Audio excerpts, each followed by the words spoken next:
This is the People's Take, and I'm Deanne Brink. Climate change. It isn't just floods, fires, and record heat.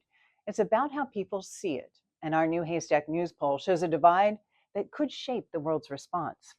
From deadly flooding to extreme heat and wildfires, climate disasters keep making headlines.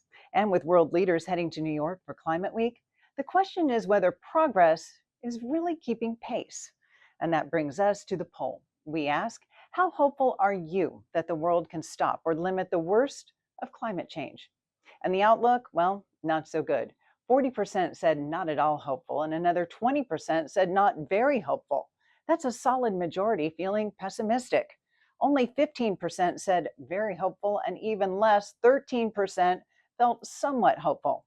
And these doubts, well, they come as climate disasters pile up. You'll remember back in July, flash flooding in Texas Hill Country killed more than 135, many of them children.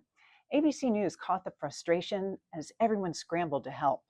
Water rose so quick, you couldn't do anything about it. Overseas, there were multiple reports of a European heat wave, resulting in 2,300 deaths in 12 major cities. The same kind of extreme heat also fueling record wildfires. And what to do about climate change has historically been a partisan issue in the United States, with many denying it altogether. Take a look at this from the last presidential election. Well, the former president had said that climate change is a hoax. But our poll shows something different. When you break down our poll results by left and right-leaning counties, you see reactions are about the same. Democrats and Republicans answered almost identically. About 15% in each group feel very hopeful. Around 40% in both groups said they're not at all hopeful. So the familiar story, one side believes, the other denies, well, it just doesn't hold here. Instead, this is less about whether climate change is real and more about whether leaders can actually fix it.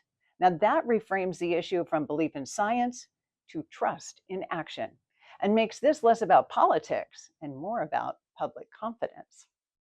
I'm Deanne Brink, and this has been The People's Take, where your voice drives the story.